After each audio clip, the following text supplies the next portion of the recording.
Peter the Great by Jacob Abbott. Chapter 11. The Building of St. Petersburg.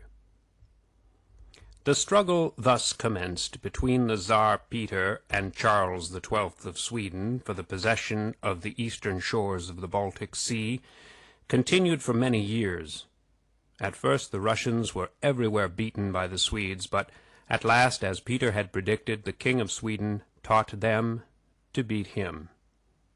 The commanders of the Swedish army were very ingenious in expedients, as well as bold and energetic in action, and they often gained an advantage over their enemy by their wit as well as by their bravery. One instance of this was their contrivance for rendering their prisoners helpless on their march homeward after the Battle of Narva, by cutting their clothes in such a manner as to compel the men to keep both hands employed as they were walking along the roads in holding them together.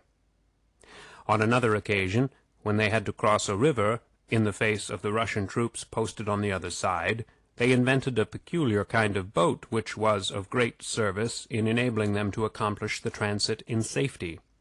These boats were flat-bottomed and square. The foremost end of each of them was guarded by a sort of bulwark, formed out of a plank and made very high. This bulwark was fixed on hinges at the lower end, so that it could be raised up and down. It was, of course, kept up during the passage across the river, and so served to defend the men in the boat from the shots of the enemy. But when the boat reached the shore, it was let down, and then it formed a platform or bridge by which the men could all rush out together onto the shore. At the same time, while they were getting these boats ready and placing the men in them, the Swedes, having observed that the wind blew across from their side of the river to the other, made great fires on the bank and covered them with wet straw, so as to cause them to throw out a prodigious quantity of smoke. The smoke was blown over to the other side of the river, where it so filled the air as to prevent the Russians from seeing what was going on. It was about a year after the first breaking out of the war that the tide of fortune began to turn, in some measure in favor of the Russians. About that time the Tsar gained possession of a considerable portion of the Baltic shore, and as soon as he had done so, he conceived the design of laying the foundation of a new city there, with the view of making it the naval and commercial capital of his kingdom. The plan was carried most successfully into effect in the building of the great city of St. Petersburg. The founding of this city was one of the most important transactions in Peter's reign. Indeed, it was probably by far the most important, and Peter owes, perhaps, more of his great fame to this memorable enterprise than to anything else that he did.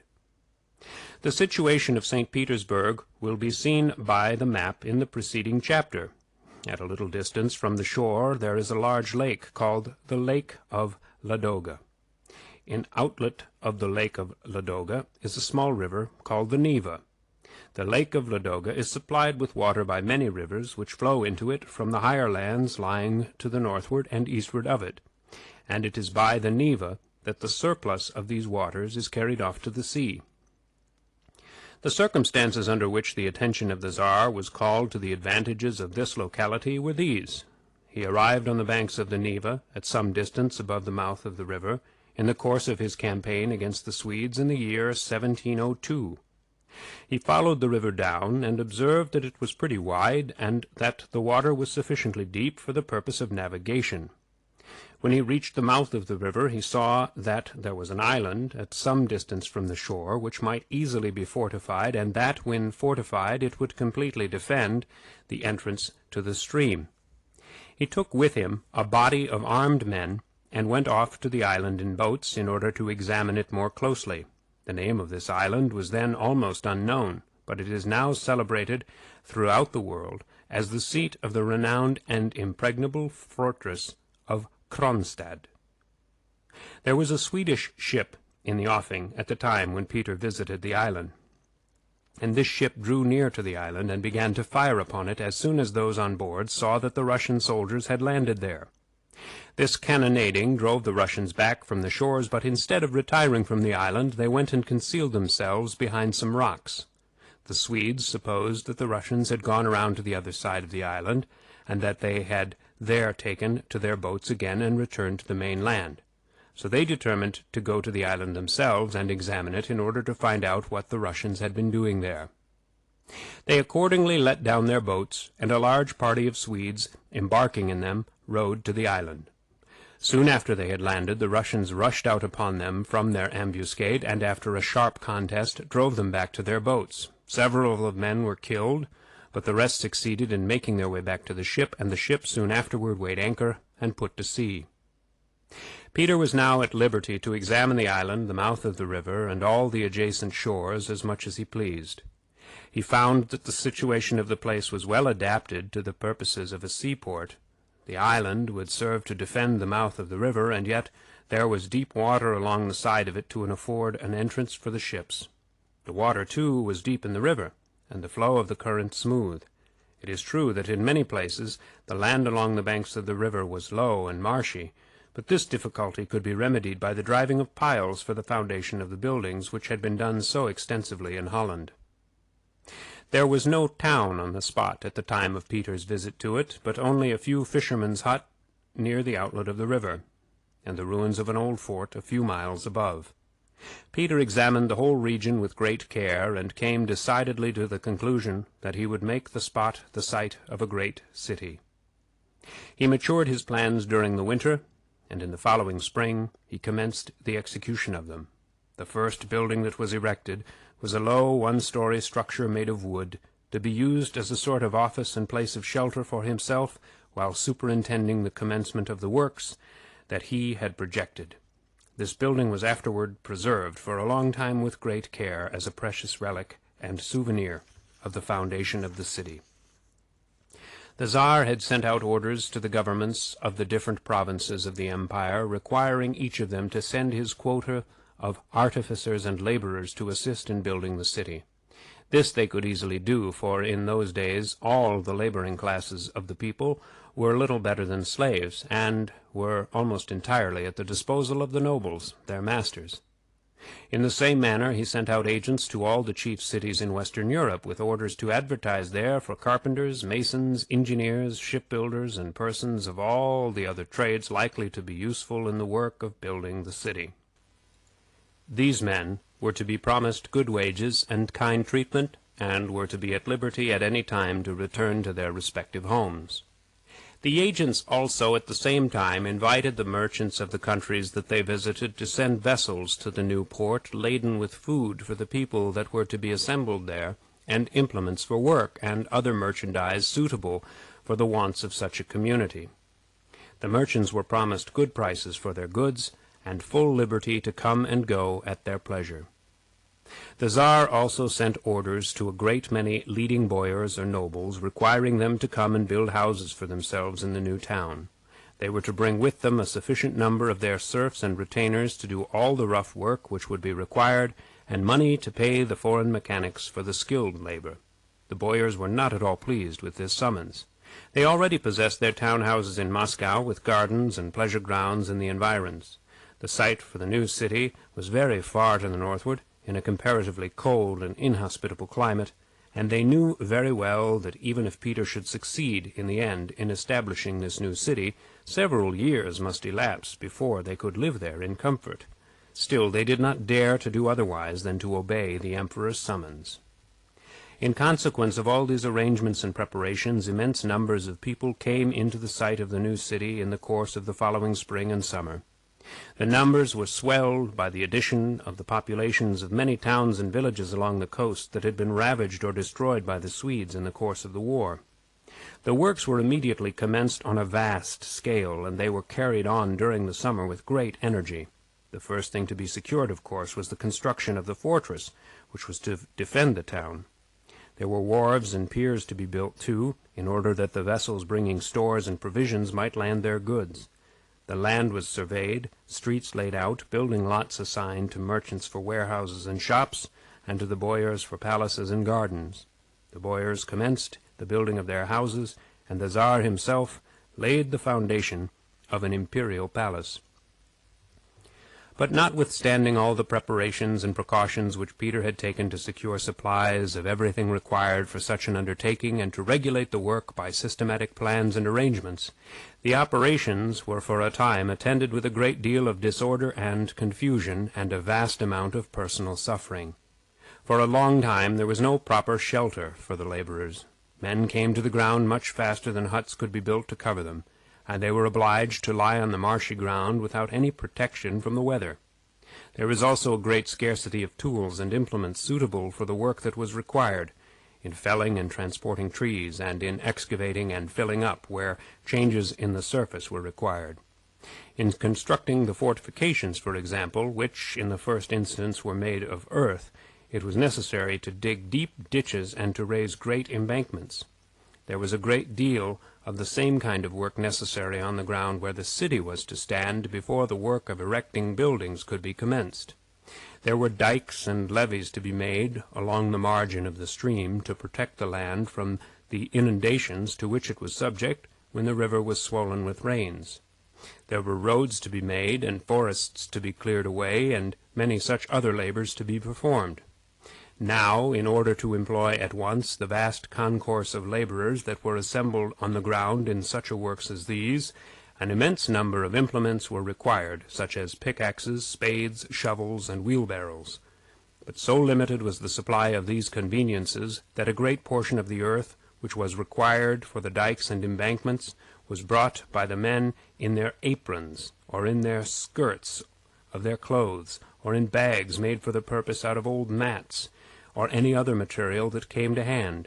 It was necessary to push forward the work promptly and without delay, notwithstanding all these disadvantages, for the Swedes were still off the coast with their ships, and no one knew how soon they might draw near and open up a cannonade upon the place, or even land and attack the workmen in the midst of their labors. What greatly increased the difficulties of the case was the frequent falling short of the supply of provisions. The number of men to be fed was immensely large, for in consequence of the very efficient measures which the Tsar had taken for gathering men from all parts of his dominions, it is said that there were not less than 300,000 collected on the spot in the course of the summer, and as there were at that time no roads leading to the place, all the supplies were necessarily to be brought by water. But the approach from the Baltic side was well nigh cut off by the Swedes, who had at that time full possession of the sea.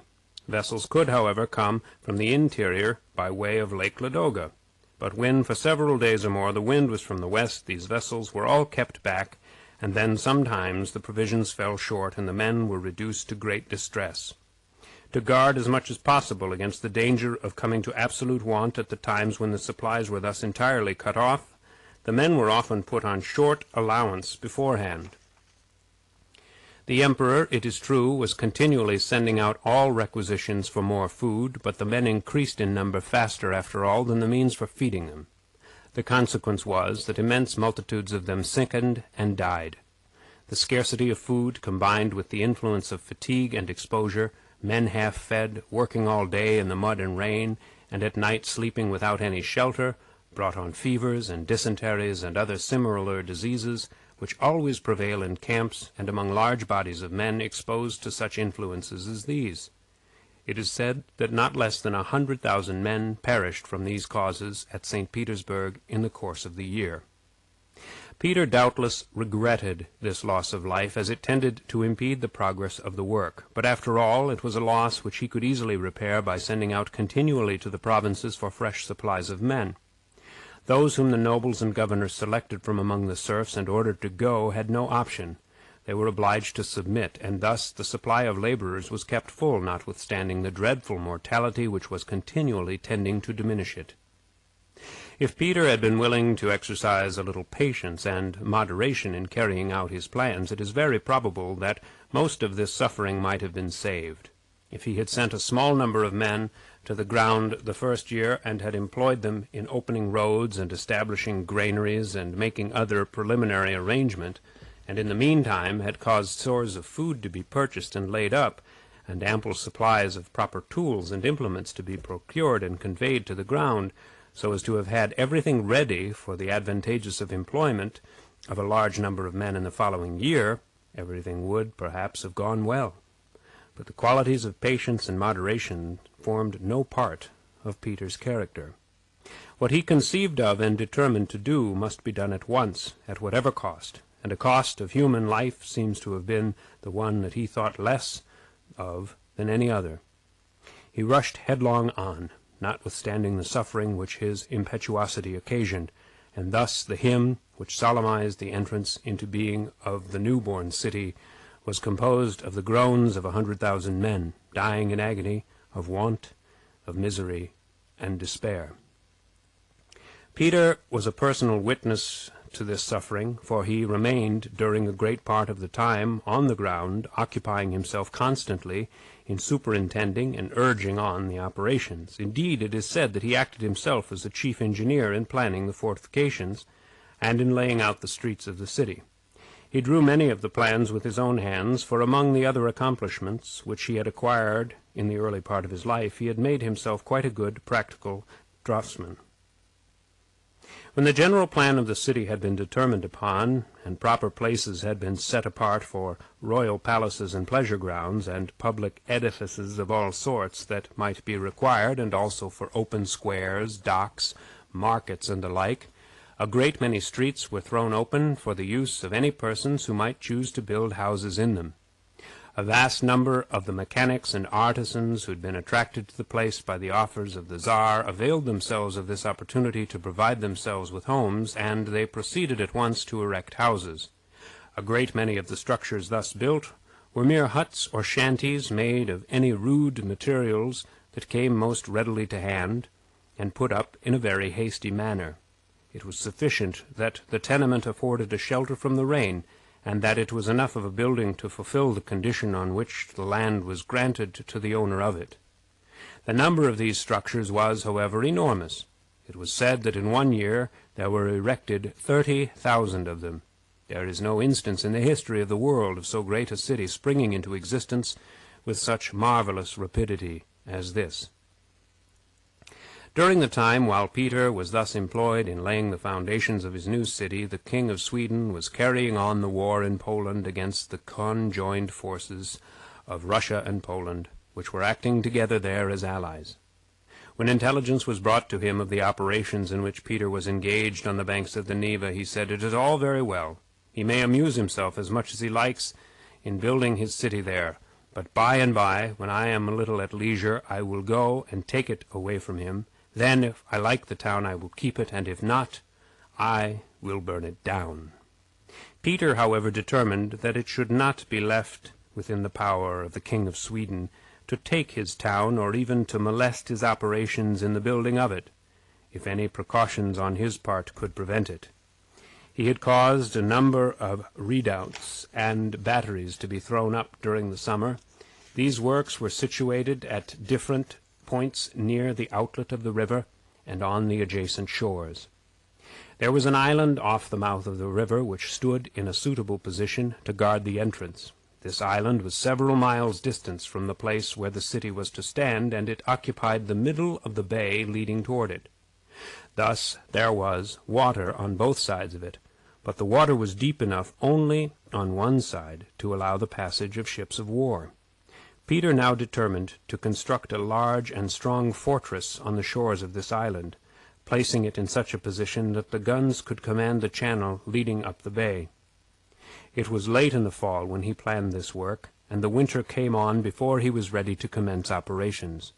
This time for commencing was, however, a matter of design on his part, as the ice during the winter would assist very much, he thought, in the work of laying the necessary foundations, for the fortress was not to stand on the solid land, but on a sandbank which projected from the land on the side toward the navigable channel. The site of the fortress was to be about a cannon-shot from the land, and there, being surrounded by shallow water on every side, it could not be approached either by land or sea. Peter laid the foundations of this fortress on the ice by building immense boxes of timber and plank and loading them with stones. When the ice melted in the spring, these structures sank into the sand and formed a stable and solid foundation on which he could afterward build at pleasure. This was the origin of the famous Castle of Kronstadt, which has since so well fulfilled its purpose that it has kept the powerful navies of Europe at bay in time of war, and prevented their reaching the city. Besides this great fortress, Peter erected several detached batteries at different parts of the island, so as to prevent the land from being approached at all by the boats of the enemy.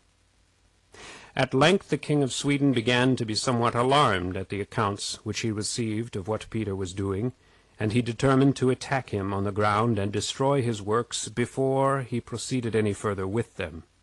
He accordingly ordered the admiral of the fleet to assemble his ships, to sail up the Gulf of Finland, and there attack and destroy the settlement which Peter was making. The admiral made the attempt, but he found that he was too late. The works were advanced too far, and had become too strong for him. It was on the 4th of July, 1704, that the Russian scouts, who were watching on the shores of the bay, saw the Swedish ships coming up. The fleet consisted of 22 men of war and many other vessels. Besides the forts and batteries, the Russians had a number of ships of their own at anchor in the waters, and as the fleet advanced, a tremendous cannonade was opened on both sides, the ships of the Swedes against the ships and batteries of the Russians.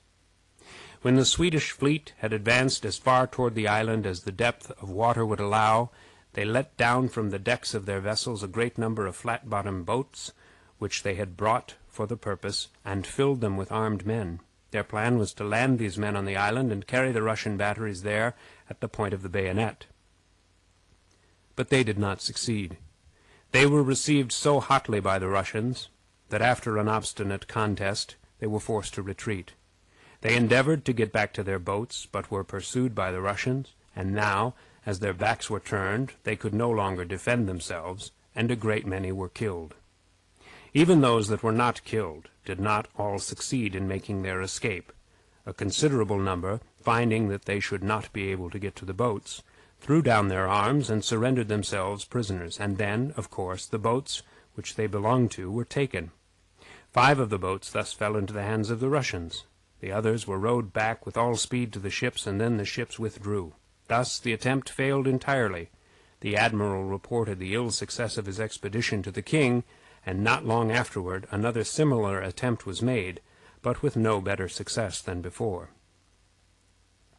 The new city was now considered as firmly established, and from this time it advanced very rapidly in wealth and population. Peter gave great encouragement to foreign mechanics and artisans to come and settle in the town, offering to some lands, to others houses, and to others high wages for their work. The nobles built elegant mansions there in the streets set apart for them, and many public buildings of great splendor were planned and commenced. The business of building ships, too, was introduced on an extended scale. The situation was very favorable for this purpose, as the shores of the river afforded excellent sites for dry dock yards, and the timber required could be supplied in great quantities from the shores of Lake Ladoga. In a very few years after this, the first foundation of the city, Peter began to establish literary and scientific institutions there. Many of these institutions have since become greatly renowned, and they contribute a large share at the present day elan that surrounds the celebrated city, and which makes it one of the most splendid and renowned of the European capitals. End of Chapter 11.